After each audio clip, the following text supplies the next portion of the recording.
Internet. This is Sophia. My special guest today is Asya Zlatina, the founder and director of Artist House, whose mission centers on offering original, powerful dance performance and experiences.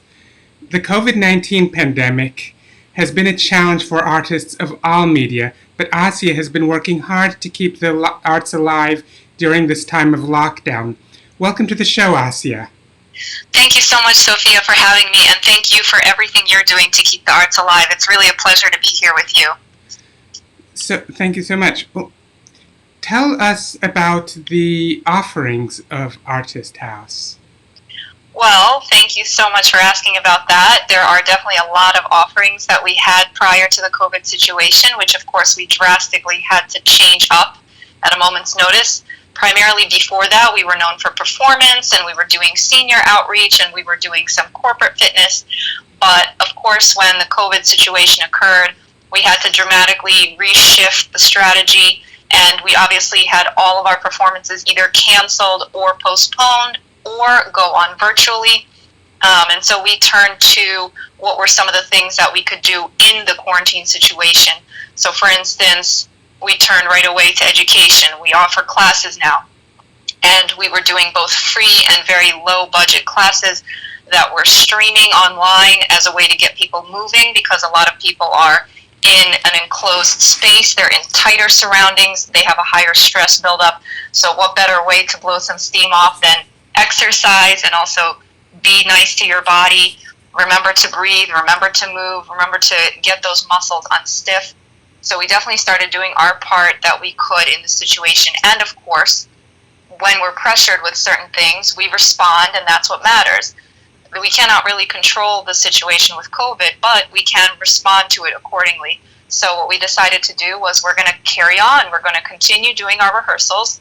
We were meeting virtually. We actually, in this time, created a new piece specifically for the COVID-19, showing a little bit of support and morale for the world, a little bit of a boost of encouragement. The piece is called Carry On, specifically because we are giving a message to the world that you must carry on through this no matter what the circumstance. And you can see that on YouTube and also on our website, artist-house.org. It's a fantastic piece. There's cats involved, and it was done all through Zoom. It was formatted specifically to fit the Zoom boxes on the screen. So we had a fun time with that. And those are just some examples of what we're doing. So excellent. So have there been any old works that you've come up with, any new interpretations of that you might perform as a result of the COVID-19 pandemic? Yes, of course. I mean, I really appreciate the challenge, of course, to try to revitalize something or to think deeper on something. And so the piece Carry On that I had just mentioned, it actually was created in COVID, but definitely big plans for it in the future. We want to perform it live, and we want to also maybe increase how many people can perform it and maybe do another virtual showing. There's that one aspect of it. Then the second aspect we were thinking about was one of our shows, maybe even higher, was scheduled to be performed live on May 17th, which is not this Sunday, but the Sunday after Mother's Day. And of course, that was immediately canceled. But then our presenter, being the smart man that he is, he leads something called the Multicultural Arts Exchange here in Northeast Philadelphia. And he said, you know what? We are not going to take the show down. We are going to go ahead with the show as scheduled virtually. So what does that mean? We're going to stream a link live that you could get tickets for. They're just $10, and they really support the company and, everything we're trying to do. But this way, anybody can watch it. You can watch it from 7 a.m. until 11 p.m. on the 17th, May 17th. And then a fun little bit is, you could do that on your own time because the link is up. But then at 8 o'clock, we have a fun little Zoom meeting that we're going to have with all of the dancers for a talk back. And you can send in your questions and you can do all of that. So I'm very much looking forward and very grateful that he was able to come up with this. Mikhail Zorich, his name is, and he's always all about pushing on and doing the best you can. So, and the dancers are excited. So we look forward to that performance. Now, one of the projects that is done in Artist House is the TMI project. Could you tell us a bit about that one? Yes, sure. Actually, TMI was great because it was one of the things that we were able to put on the virtual platform right away. So rather than other things that we're doing at Artist House that really do demand you to almost be there in person, this was so great. It's a lot of sharing of ideas, and you can do that through things like Zoom, Google, all types of virtual platforms. So we've been carrying on with that. We did our virtual first edition TMI in April, and we're doing another one in June. And I know you've been a participant of that in the past, and we've always been so happy to have you. You always bring fresh, original, and powerful stuff. And so now we're in the works of creating the next one, which will happen in June. And moreover, it's going to be really crazy because June is going to be our 1 year anniversary for the TMI, #TMI program. So I really want to make it special just for everybody that's ever contributed. And it would be lovely to have people that have gone in the past, such as yourself and others, come back and share again, because we want to see, where are you in a year? Okay, last year you shared, now where are you a year later? That's what we want to see. It's definitely still happening. We will not be deterred by our situation, and we look forward to bringing another TMI in June. But one of the reasons why I especially wanted to bring up the TMI thing is the TMI thing, people read from their diaries, right? And here's the issue. Without a doubt, the most famous diarist in history was Anne Frank, and she endured a lockdown that's was much more severe than the one that we endure today. And she wasn't hiding from a virus. She was hiding from people who wanted to kill her.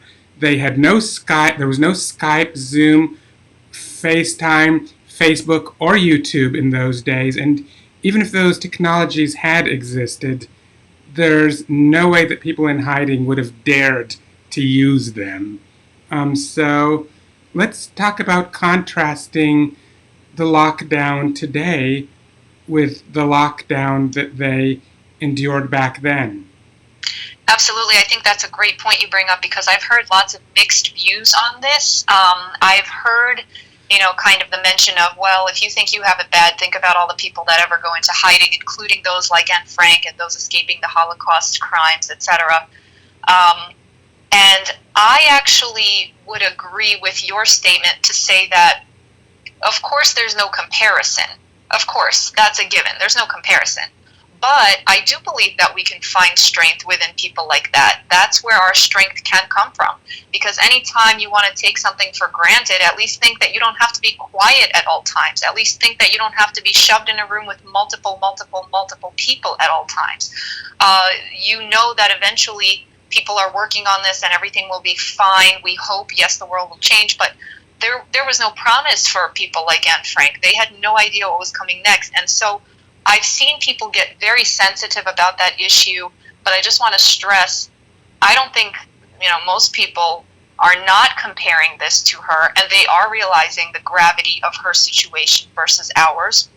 And so in a very respectful way, I do have to say that, yes, I do get a lot of strength knowing that our, putting a little bit of perspective on our situation.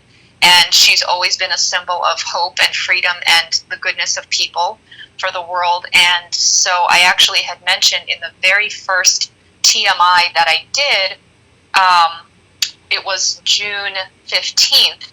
And this anniversary of this coming up TMI is going to be June 13th. And that was very specific. We had a very specific reason for that launch date, because June 12th is her birthday.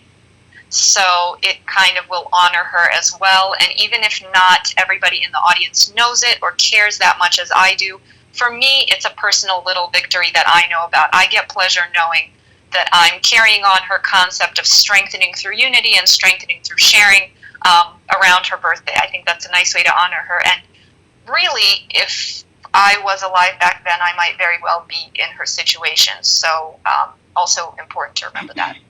My grandmother was hiding in my grandmother for years didn't even see the light of day. Yeah, it was very tough for a lot of people for very long. Now, history, you've mentioned about how the world's going to be changed, which is a good point because history has shown that every pandemic has profoundly changed society for the better, for the worse, or sometimes for both for better and for worse. And this applies no doubt to the arts as well as to anything else. How do you think that the arts will be different coming forward than they have in the past, both for the duration of this pandemic and in the world that emerges afterwards? Yeah, that's another great question because it's always the unknown. We can only speculate. So I am not sure how that will be in the future. However, I do have some thoughts that I think is maybe something that might occur. So for one, I think now we've really seen how we can harness the power of technology in ways that we hadn't thought of before. So, for instance, for myself, for our company, we always prize the experience of being at a live show over a recorded one. For me, there's no doubt about it that with dance, I want to be in the room. I want to see the person face up close. I want to hear them breathing. I want to experience in the moment, and I want to enter that world. However, let's say, for example, I cannot do that because I'm halfway around the world. Let's say I want to watch something in France, or if I want to watch something in Africa. Well, maybe there is a way that not just the immediate audiences around the dance company can go, but what if we continue to stream it live in a way that's more public than has been before? For instance, the Kennedy Center. I know they've been streaming programs live for a really long time, but no one else really was. Smaller companies weren't doing that. Other venues weren't doing that. But now I think you're seeing a way that, yes, they actually can tap into those as well. And you see how accessible it can become to people. And I actually personally think that whatever happens after this pandemic is only going to serve the arts well. Because the arts, especially dance, because that's my expertise, that's what I know, so that's what I can speak to. I know that for years, when we're sweating and toiling in the studio, nobody knows what's going on. And there's a reason for it. They want to see the end product. However, just being around something and bringing it into your everyday environment and your everyday home, it becomes more part of you. And whereas before the pandemic, I think dance was very much somewhat, I'm speaking to the world at large. Concert dance, like what we're doing, was somewhat of a niche, okay? Now, I think that it's got a lot of possibilities, and the world has opened up to a bunch more people that were not familiar with it before. So that's another possibility. Now, will that increase the amount of people that want to dance? Will that increase the amount of people that want to see concert dance? What will happen with us for the future? I think it can only get better because we are bringing ourselves into people's homes in a new way. And I think resilience and they say, necessity is the mother of invention. So when you're thrown completely off guard into something crazy like this, you have no choice but to think of something fantastic. So why not use that to the best of our ability and create new things? And also for us, before, like I mentioned, well, we didn't have a space, so we never had a school. Now online, we have a school. So it really changes things, and I'm excited about the positive outcomes. And what important ways are the arts going to be the same in your opinion? Oh, the same. Well, they'll always be the same because, because it's something that I love, and so I know that they're really, like I mentioned before, there's really no substitute for seeing the arts come alive. You really have to be in that room. If it's a musician, you're experiencing the flow of their body and the tempo of their voice, and you hear the vibrations and you feel it on your skin. And when you go and you see a sculpture and you're standing up close to it, and then you walk a little further away, it's a very personal experience. So I think that will remain the same. The fact that art is a pillar of our society that cannot ever be destroyed, and B, the fact that it's a personal experience that's special for everyone, I think that's one of the main things that won't change. And going from the arts to society in general, what are your greatest, most optimistic hopes about how the pandemic will affect society in general? Well, I think In the best case, because I think there's also a worst case. I think, at worst case, it will divide people and it will make people angry and upset and sick and alone.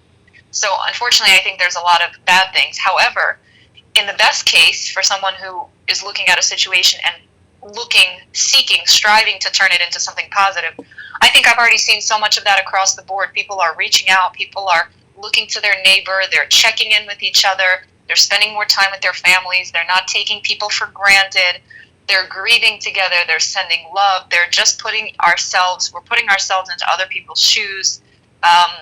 Because I have a little bit more time in a very safe way, I go and I volunteer now, whereas before I never could on a particular day because I was always had work obligations. But now that I don't have those same time-bound work obligations and I can focus around the work obligations, now I'm actually able to show up at the food pantry with very, very careful, gloves, protection, social distancing. There's really only a couple people allowed all at once. You really see these restrictions coming into play with the volunteering, but at the same time, now I have a chance to volunteer. So that's been, I think, something that really heals the world, and people are reaching out. People are also tapping into their creativity. So in general, it's not just the arts, it's human beings are tapping into their creativity. I know TikTok just blew up with a bunch of creative, silly, funny, cute videos. Now, not to say that there isn't a ton of horrible things on there that I really don't want to see, that's quite angry and hateful, but I don't focus on that. I focus on the positive and I focus on the funny videos. I think we all just need to laugh and relax. So the more we can do that, and the more we can do that for each other, the better the world becomes.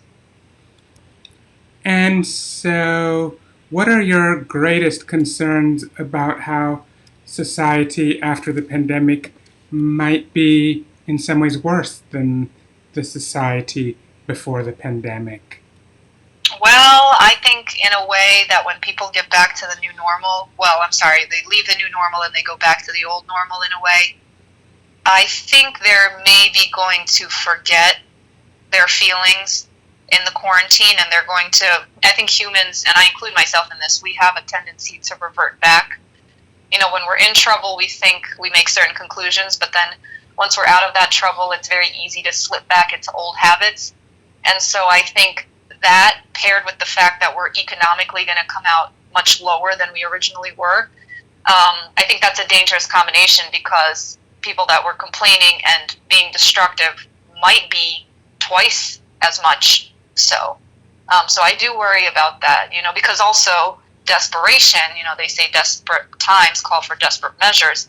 We haven't fully hit the bottom of the economic slope yet, because people were living on reserves and they had a cushion for their businesses, but now that might be drying up or something else. And I feel for those people, and we're all in it, but I think people respond differently when they're caged like that.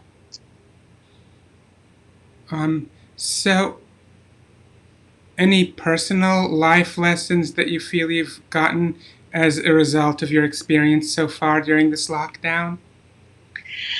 Personal life lessons. Well, this might sound cheesy, but I'm, first of all, very grateful to have you as a friend and continue to marvel at how you persist in your work, in your life's work, because I think that's super admirable. You're in a different situation than I am, and in a way your situation is harder, but you instead just seek to thrive in it. So I'm very, very happy to see you doing that, and then other people as well. So I think for me, going along with those lines, for me the biggest life lesson is probably that you can always look to inspiration around you. When you feel like you might have run dry or you're burned out, you can always look to, well, what is that person doing that's super creative? And, what's happening over here? I think just widening the scope of your observation of others is really key. Full disclosure, I don't really think that I'd be thriving too much if it weren't for the help that I get from my parents. Well, that's great. That's so wonderful. They're wonderful people. But anyways, it's been very good having you on this show. I hope that the technical difficulties, I wasn't able to properly sync the volume, so I hope that the volume went all right. But I hope anyways, so too. but anyways, I hope that to the audience, I hope that y'all enjoyed this video. Please hit the thumbs up button and leave a comment in the comments area below. Subscribe to this channel if you haven't already, and hit the bell icon to increase the chance that you will receive notifications when I upload new videos in the future. Anyways, until next time, see ya!